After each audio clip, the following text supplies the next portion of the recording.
We start with a point.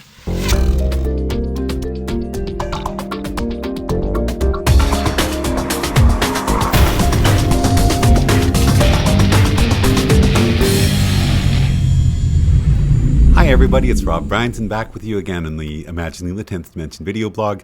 Today's entry, consciousness in frames per second. Last entry, in Time and Schizophrenia, we looked at studies indicating that schizophrenics can have a great deal of trouble properly organizing the information coming in through their senses and associating them properly with their own thoughts. A schizophrenic who hears a sound that is before or after a visual cue can have trouble determining which event came first. In my life as a sound designer and composer for film and television, this is something I do every day. How late was that car door? How early was that guitar note? And experience shows me that with practice, a normally functioning human being should be able to tell whether a sound is a 30th of a second early or late to a visual event, which just happens to be about equal to a frame of video. Much less of an offset than that, though, and we get into stranger territory. In Time as in the Mind, we return to the work of Dr. Stuart Hameroff, who tells us his research shows that consciousness works at a frame rate of between 40 and 90 frames, or bings as he calls them, per second, and that this number varies as to the situation and the person's frame of mind. In that same entry, we looked at an article from New Scientist magazine called Time Warp: How Your Brain Creates the Fourth Dimension. This article includes a description of research done in 2006 by Rufen van Rooyen, a neuroscientist at the University of Toulouse in France, who reached the conclusion that the continuity of our perception is an illusion. In that case, he saw evidence that human consciousness operates at about 13 cycles per second, even slower. For me, that number seems too low to be supported by other evidence. For instance, why does 20 Hz tend to be the lowest vibration that we interpret as a sound? Why was 29.97 frames per second selected as a video frame rate that was fast enough for us to start to see continuous motion? And why are many people able to tell the difference between films shot at 24 frames per second and video shot at the faster 29.97 frames per second? There's something that is happening in this area with our consciousness, where events make the transition between being perceived as individual events and instead become a continuous stream. If our consciousness really were at 13 frames per second, then wouldn't events any closer together than a 13th of a second appear to us to be simultaneous? Watch an animation at 15 frames per second and tell me how continuous the motion looks to you.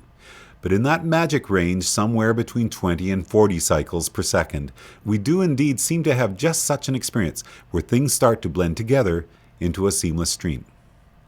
Also, in Time as in the Mind, we looked at a study conducted by neuroscientist David Eagleman to determine whether dangerous situations cause the frames per second of consciousness to accelerate, which would explain the common feeling that time slowed down that people often report from intense experiences such as car crashes or bungee jumping.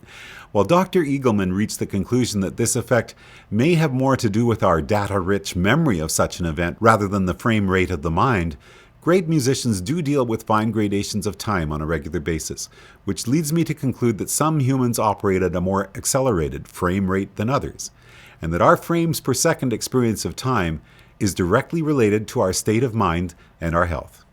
Let's throw one more wrinkle into this equation: the speed of sound. The speed of sound is roughly 1 foot per millisecond. This means that if you saw someone clap their hands and they were 1,000 feet away from you, it would take about 1 second before you heard the sound associated with the action you had seen. How does this relate to the frame rate of consciousness? There's a tendency, as events get closer together, for our brains to meld the two into a single event. We usually do this without even being aware of it. Have you ever sat at the front of a movie theater and then moved to the very back? Clearly, with the time it takes for the sound to travel, the sound and the light from this movie are arriving at your brain in quite different relationships depending upon where in the theater you sit. But the frame rate of our consciousness tends to correct for these differences.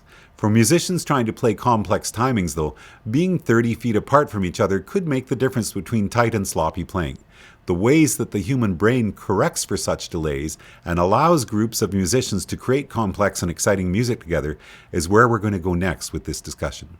Now here's one final thought. Do you know what the Nyquist frequency is? In digital audio, A sound cannot be properly represented unless the sample rate is at least twice the frequency of the sound being recorded.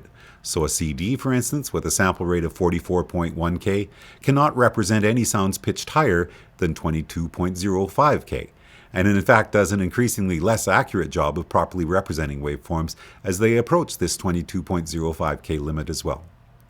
What happens when we try to apply the logic of digital sampling to the bings per second of consciousness?